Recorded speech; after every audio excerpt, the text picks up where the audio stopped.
สบายดีเด้อพ่อแม่พี่น้อง FC สุขุสุขคนยินดีต้อนรับเข้าสู่ซองบอลไนคือกันเนาะทุกคน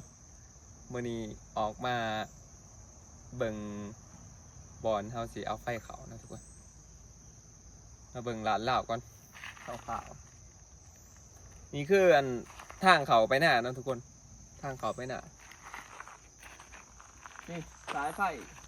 อันนี้สิเป็นสายไฟที่เขาจะต่อเขาไปหน้าข้างๆเนาะหน้าขาวหน่อยเบิ่งเขาจะอัน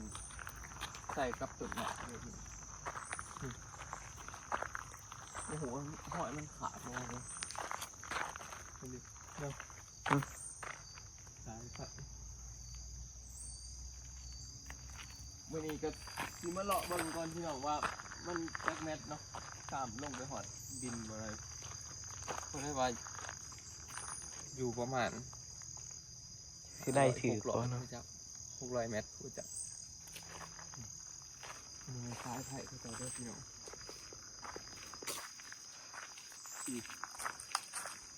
ก็จะต่อใส่กับต้นไม้เกือบต้นไม้เขาก็ติดเขาจะเอาเขาแต่จะปีต้นไม้ก็ซูมเติบได้เลยเนาะก็จะมาเขาใส่รักของเขาเพื่อสีหอดดินมามันต้องใส่จากหลักวะลักละ100 เมตรก็ได้จ้ะบ่ได้ที่เนาะประมาณ100 เมตรประมาณสัก50 เมตร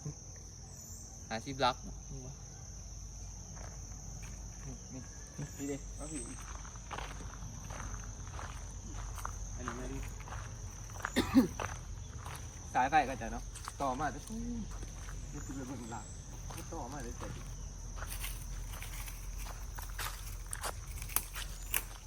กะเข้าไปนะเนี่ยเป็นดินจะแบบมีเหือนอยู่ด้านต้องขึ้นไปเบิ่งจังหน่อยที่ดีเป็นยังไงไปเบิ่งเราไฟที่สี่อย่างไกล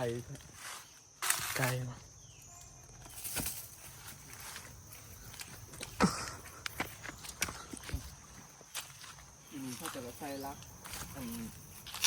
ลักใหม่เนาะลักใหม่แก่น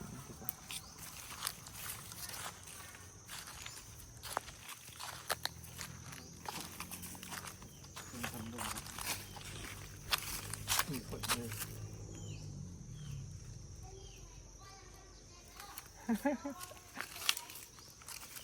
เบิ่งไปเห็นว่าเขาติดต่อมาถามนี่วะเดี๋ยวเขาต่อมาถามจ้ะอย่าไปถามไอ้ดอนนะทุกคนแต่ให้เบิ่งกระเป๋าค่ะสายไฟเขาจะต่อลงไปมาสบายไกลเติมเนาะ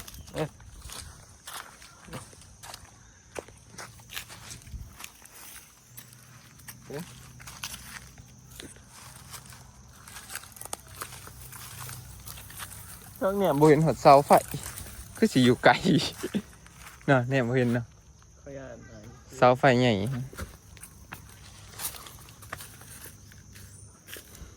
นี่สายไฟเขาจะยังลงไปหน้าเนาะเดี๋ยวสิย่างเบิ่งก่อนว่ามันจักเม็ดพี่น้องเอ้ยนับตัวนี้ดีว่าต้องต่อมาจะถึงผุน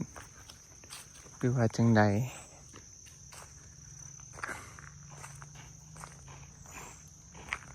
มาเบิ่งกันพี่น้องขาวๆนะนี่สายไฟเขาจะนี่ต่อใส่กับต้นไม้เลยทางอันนี้เป็นทางลงหน้านะทุกคน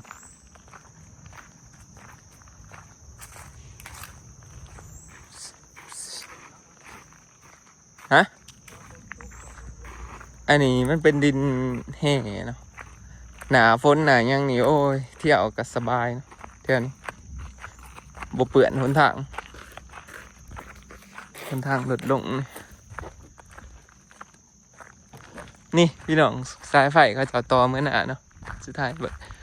แต่ไปถึงหันยังบ่ได้ขึ้นไปเบิ่งอีกเดี๋ยวไปเบิ่งไอ้ดอนก่อนให้เราพาขึ้นไปเบิ่งเสานี่ ที่จริงจะคล้องหน้าที่เขาเจาะที่เขาเจาะคล้ายหน้าให้บอลหน่อยนี่ยิงกระขังเขาก็เจาะกับต่อไฟเขาไปเลย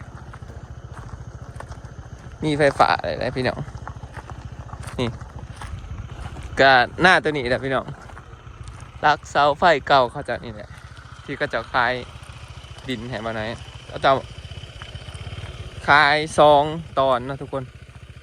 ตอนที่ซองมันจะมีไฟฟ้าคือตัวนี้ตัวเขาจะต่อเข้าไปสื่อแล้วพร้อมไฟฟ้าเลยพร้อมสายไฟเลยนะเพราะว่าตอนตะกี้เขาจะกระยูนี่เขาจะกระต่อใส่ลักแล้วแต่อันนี้เห็นเขาจะใส่ลักหน่อยโพดหน่อยบางที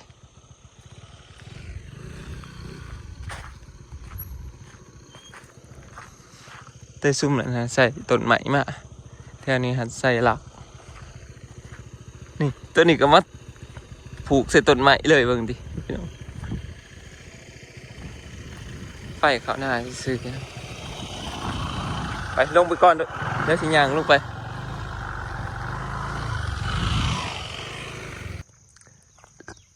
นี่ทุกคนมันก็เป็นสายไผ่เขาจะเนาะต่อลงหน้านี่ทางนี้จะเป็นทางเขาไปดินมาน้อยทางนี้จะเป็น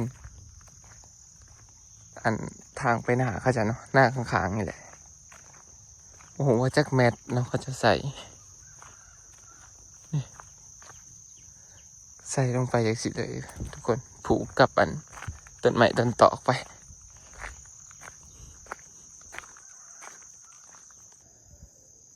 อันนี้ก็เป็นหอดดินมาในเนาะทุกคนอันสายไฟที่เขายังมาเมื่อก่อนนี้เขาจะอันยังไปหน้าเขาจะเนาะประมาณ1,000 เมตรเติบแล้วทุกคนแต่ว่าอันทาลัดซื้อมาหน้าบอน้อยนี่อาจจะไก่กลัวหน้าเขาจะอยู่ทุกคนลัดซื้อปลามาเนาะข้าเราใส่ลักเสาไฟมาจากจุดนะลัดซื้อมาเลยออกมานี่กระหอดดินเนาะนี่บอน้อยยางเบิ่งเขาประมาณ500 เมตรนี่แหละจากบ่อนหันมาพี่เนาะกระบอกไก่เป็นไงกระหอดเลยทุกคนเมื่อคืนนี้ฝนตกเลยนี่แถวนี้รู้สึกว่ามันดินชุ่มๆหอดแล้วหอดดินเนาะทุกคนนี่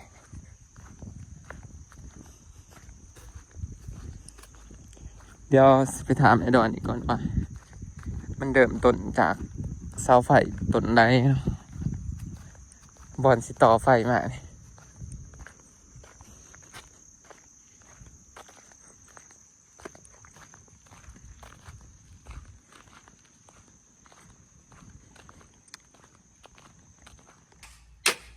มาทุกคนตอนนี้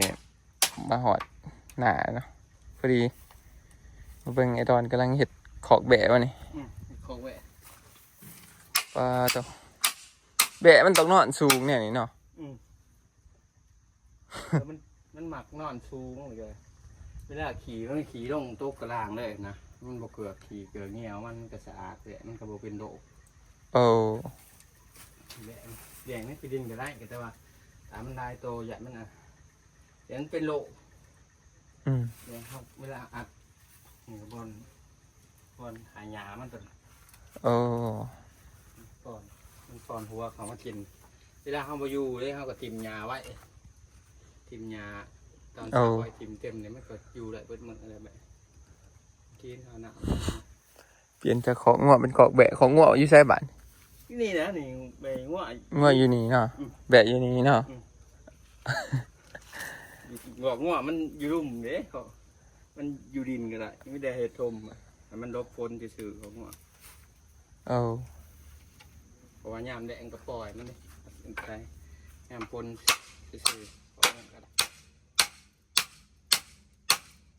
จักมาพี่น้องเดี๋ยวให้รอนเห็ดนี่เดี๋ยวสิให้เพิ่นลองพาไปเบิ่งหลักเสาแล้วก็สิ เดี๋ยวสิ เบิ่งอีกบอลจุดเริ่มต้นยบยางเบิ่งเด้อเนาะจากแม่น ประโยค ก่อนเขาจะเอาไฟเขาอยู่หน้าเขาก็โยบเอาได้ย่างโยบเอา1 2 3 4ตัวโยบหนึ่งมันกับแมทหนึ่งพอดี โอ้จะเอาเขาตอนนั้นจะจักปีก่อน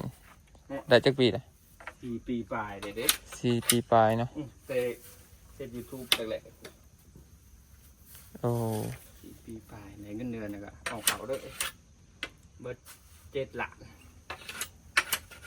7 ล้านประมาณ 20,000ถึงบ่ตอน4 ปีก่อนประมาณ 20,000เนาะ ประมาณ20,000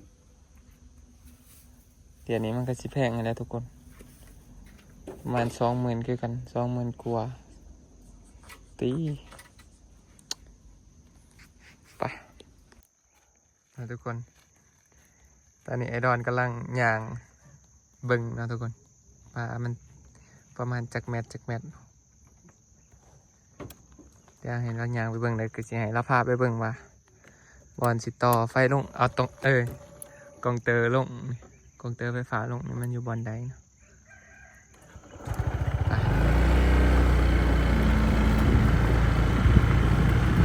เบิ่งย่างเบิ่งมาดุนกันว่ามันสิถึงจังแมตแล้วทุกคนไอดอนเราเอาไฟเขาหน้าเราเองแล้วก็ย่างเอาแบบนี้แหละหน้าหวยแล้วหันประมาณ500 เมตรเนาะสายไฟ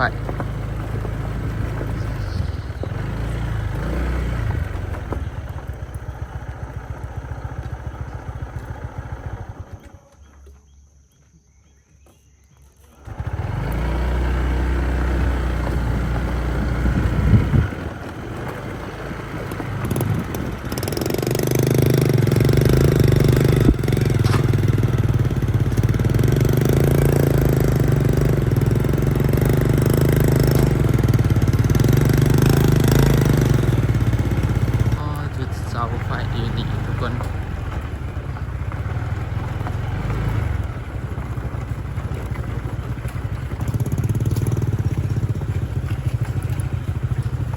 ที่นี่บอก นี่หาร้อย50 เมตร 60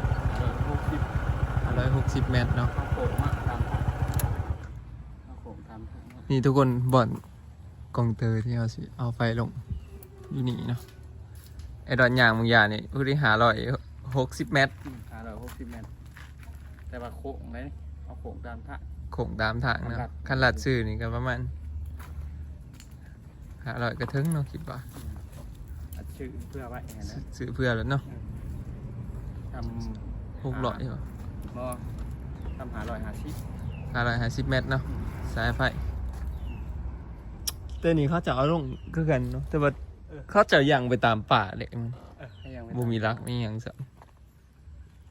เข้ากันเห็นไหมยังกระดามฝ่ายเนี่ยเอาเขาไม่ใช่ว่าเดี๋ยวมันยังตามแคมหัวเข้าไปเข้าไม่ใช่ว่าไม่ได้เข้ากับเข้าไม่ใช่ว่า อันนี้ไม่สางไฟสำหรับนี้ ก็จะยังลงไปคือกันนี่ เพราะว่าเข้ากับมันบริเวณตึกดินเขาได้ให้ไปตามทางไปเลย ไปทุกคนเดี๋ยวสิไปทำมันนั่น ได้ขี่ไปหาเราอยู่ถ้าเราอยู่จังหวัด มีเบอร์แล้วเปล่า บ มาทุกคนตอนนี้ที่ไอดอนพาไปตามมันก้นที่เสียเอาไฟเขาเนาะทุกคนเอาโปรเตอร์เขานี่มันตกอยู่เท่าไหร่เนาะทุกคนไอดอนพาไปมาดูกัน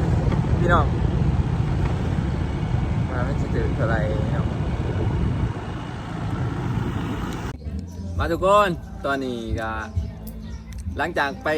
หาอันไอที่เราเอาไฟเขาเนาะเพิ่นก็ให้เบอร์มาเพราะว่าไอเพิ่นบ่อยู่ ตามแล้วคงราคายังแล้วเลยพี่น้อง แล้วก็ไอดอนถามราคาอะไรเนาะค่า เขามิแต่หมอกับกองเตอร์เขาต่อจากเสาลงมากองเตอร์ของเขาต่อให้4 ด้านหาพี่น้อง4 ด้านหา 4 ล้าน5แสนกี่เนาะทุกคนค่ากองเตอร์เนาะ ค่ากองเตอร์กับค่าเขา เขาต่อไฟให้ เขา เฮา ต่อ เนาะ ให้เขาแหละ โอ้ 4 ด้านหา ประมาณ7-8,000เนาะ ประมาณ 8,000 แต่ก็ยังเป็นราคาซ้ายไว้ เสาหันเอาเสาไม่ไฟบ้านเธอก็ได้ ทุกคน เป็นไปก่อน แม่นบ่ได้ว่าสิบ่พาเอาแบบเสา อืม ปูนเสาหยังดอกทุกคน เพราะว่า คน มัน แถวย าก มันยากเนาะ อืม แถมเขาเจ้ายังบ่ทันได้อัน เพราะว่าทั้งเทื่อเขายังไปฟังไปถือดินเขาอันนี้สั่เพราะว่ามันยังเป็นป่าเขาทีแรกเรื่องนัดป่าไปนะพี่น้อง แม่น เพราะว่าทั้งเทิงเขากับผูกว่าดินไปคือว่าเขาไปฟังเสาปูนไป เรียบร้อยเนาะบัดห้าถือดินเขาให้เอาออกไปยากอีกเนาะพี่น้อง แม่น พี่ตาเขาใส่ไปก่อนเนาะก็แบบหน้าก่อนเนี่ยเขายังใส่เสาแบบเสาใหม่ไผ่หวานเสาอันนั้นอันนี้ใส่ก็กระตึกอยู่หอยไปตามกกหมอกกใหม่ไปกันแถวละ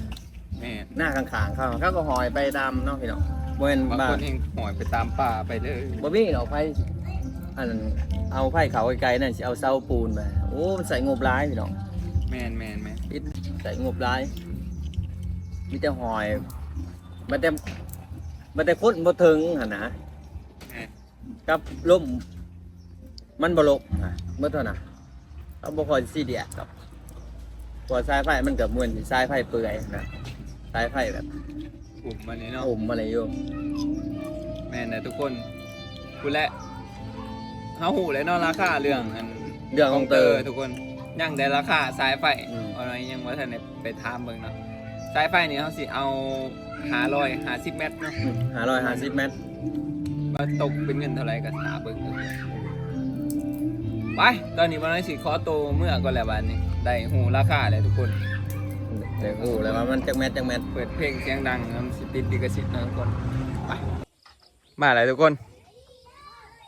มาหอดบาทเนี่ยเนาะนั่นแหละตอนนี้ก็หูราคาเลยทุกคนเลยอันค่าเอากองเตอร์ลงเนาะเอาแค่หมอกองเตอร์ลงนี่แม่น4,500,000 กีบนะทุกคน ประมาณ 7,000 กว่า8,000นี่แหละ 8,000 บาทเนาะส่วนอันสายไฟเขาก็ยังสิทามอีกถาเบิ่งมืออื่นเนาะทุกคน มืออื่นบ่น้อยว่าสิให้ไอ้เบิ่งไปถามให้เนาะเพราะว่าเพิ่นอยู่เสอยู่ไก่เนี่ยให้ไปถามให้เบิ่งก่อนเนาะถามเบิ่งราคามันก่อนเนาะว่าสายไฟประมาณ500 กว่าเมตรนี่มันสิตกเป็นเงินเท่าไหร่เนาะประมาณนั้นแหละ คนสิเอาไฟลงให้เอากับมันพอบ้านอยู่น้องดูอะไรทุกคนเพิ่นเป็นพอบ้านเนาะแต่กับเพิ่นเป็นผู้มาอันเส้นสื่อคล้ายดินให้อะไรทุกคนตอนสื่อทำอิฐเนาะบรรยากาศโอ้เมื่อวานนี่ฝนตกมื้อนี้แดดออกเบิดมื้อเนาะทุกคนเดี๋ยวบ่าวนายก็สิขอตัวลาไปก่อนเด้อไปเบิ่งลาดเล่าวเบิ่งเนาะก็ถือว่าไกลเติบนะทุกคนดินจากอันลักเสาไฟไปหาตัวหน้าบ่หน่อยเนาะประมาณ500 ปลายเมตรเนาะแต่ว่าคนแถวนั้นก็จะเอาไฟเขาหน้าเขาจะก็ใส่ลักอันไม้สางไผ่ส่วนไรเกิดมันเก่ามันผุไปเบิดละแกเห็นอยู่แล้วทุกคนเขาบริแปลงนะบริเฮ็ดอันนั้นถ้าเราใส่ลักดีๆก็โอ้ก็เบิดร้ายเติบอยู่แต่ว่าสิเฮ็ดให้มันดีกว่าของเขาเจ้าอยู่หรอกทุกคนให้มันปลอดภัยเนาะอาจจะเป็นเสาใหม่ไปก่อนแล้วก็มีงบเมื่อหนาเมื่อไหนเนาะทุกคนจังสิเอาเสาไฟมาต่อเติมมันเพราะว่าเขาบอกว่าดินหมองใดมันเป็นดินไผ่เนี่ยนะเอาสิไปฟังเสาแบบท้าบอลเลยเขาก็บดจักนะทุกคนเอาตามงบตามประมาณเขาก่อนเนาะพอใส่ไปก่อนโอเคทุกคนจะได้ก็พอกันคลิปหน้าเด้อขอบคุณพ่อแม่พี่น้อง FC ที่เขามาติดตามหับส้มเนาะถ้าเบิ่งว่าบ้านสวนเขาสิเกิดเป็นอะไรนะทุกคนเฮ็ดไปทีละน้อยเนาะ พอกันมือหนาเด้อบ๊ายบายสำหรับคืนนี้ขอตัวลาไปก่อนแหละ